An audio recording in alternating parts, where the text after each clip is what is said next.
Hello my dear YouTube families, ముందుగా అందరికీ good evening అండి. ఈరోజు మన స్పెషల్ రెసిపీ వచ్చి మరమరాల మిక్చర్ అనమాట. దీనికి ఇంకో పేరు కూడా ఉందండి, అదే పిడత కింద పప్పు. అట్లాగే ఇంకో పేరు కూడా ఉంది, ముంత మసాలా. ఇట్లాగా దీనికి చాలా రకాల పేర్లు అయితే ఉన్నాయండి. ఒక్కో ఊర్లో ఒక్కో పేరు పిలుస్తారనమాట. నాకైతే చిన్నప్పటి నుంచి ఇది పిడత కింద పప్పు అనే అలవాటు అనమాట. మరి ఈ మరమరాల మిక్చర్ని ఎలా చేసుకోవాలి ఏంటి అనేది తెలుసుకుందాము. చాలా టేస్టీగా ఉంటుందండి, చాలా సింపుల్ కూడా. పిల్లలు స్కూల్ నుంచి రాగానే, పెద్దవాళ్ళు ఆఫీస్ నుంచి రాగానే చక్కగా చేసి పెట్టారంటే మెచ్చుకోకుండా మానరండి. మరి ఇంకెందుకు ఆలస్యం, వీడియోలోకి అయితే వెళ్ళిపోదాం. ముందుగా స్టవ్ వెలిగించుకొని ఒక కడాయి పెట్టుకొని 3 కప్పుల మరమరాలు లైట్గా వేయించుకోండి. ఒక 2-3 నిమిషాలు వేగించుకుంటే సరిపోతుంది. అంటే మనకి కొంచెం క్రిస్పీగా ఉండడానికి అనమాట. లాస్ట్లో మనం బాగా పిసకాలి కదా, ఆ టైంలో చక్కగా మెత్తగా అయిపోతుంది. ఇప్పుడు గనక రోస్ట్ చేస్తే ఇదిగోండి మనకి ఇలా రోస్ట్ అయితే సరిపోతుంది అనమాట. ఇప్పుడు వేరే ఒక పెద్ద గిన్నె తీసుకోండి, మనం కలపడానికి చాలా ఈజీగా ఉంటుంది. ఈ వేయించుకున్నటువంటి మరమరాలు ఈ గిన్నెలో మొత్తం వేసేయండి.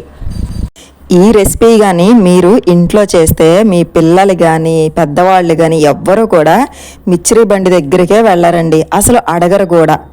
ఇప్పుడు 1 స్పూను చాట్ మసాలా వేసుకోండి, 1 స్పూను కారం వేసుకోండి. అట్లాగే రుచికి సరిపడా అంటే 1/2 టీ స్పూన్ నుంచి 1/2 టీ స్పూన్ లోపు వేసుకోండి సాల్ట్ అనేది. 1-2 పచ్చిమిర్చి చిన్నగా కోసి కట్ చేసి వేసుకోండి. అట్లాగే కొంచెం కొత్తిమీర.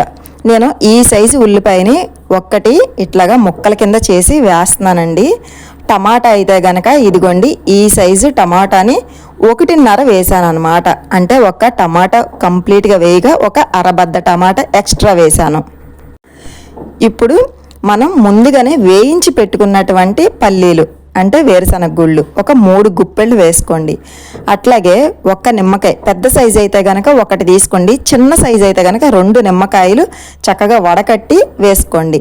అట్లాగే 2 స్పూన్లు నెయ్యి వేసుకోవటం వల్ల మిక్చర్ అనేది చాలా టేస్ట్ వస్తుందండి.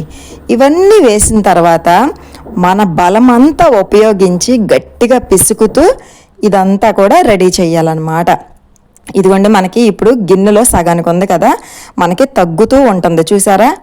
మనం ఇది గట్టిగా ప్రెస్ చేసి నొక్కటం వల్ల మనకి పిడత కింద పప్పు మన పూర్వం కాలంలో వచ్చేదన్నమాట. బళ్ళ మీద చాలా మెత్తగా ఉండేది, చాలా టేస్ట్ ఉండేదండి.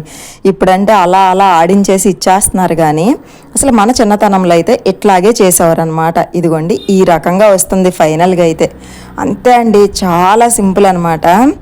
మీరు నిజంగా ఇంట్లో చేస్తే అస్సలు పిల్లలు వదిలిపెట్టరండి, అస్తమానం అడుగుతూనే ఉంటారు. అంత హాట్గా, అంత పుల్లగా, కారంగా చాలా బాగుంటుంది అనమాట. ట్రై చేసి తప్పకుండా ఎలా వచ్చిందనేది నాకు ఒక ఫీడ్బ్యాక్ ఇవ్వండి. బాయ్ అండి, మరో వీడియోతో మళ్ళీ కలుద్దాం.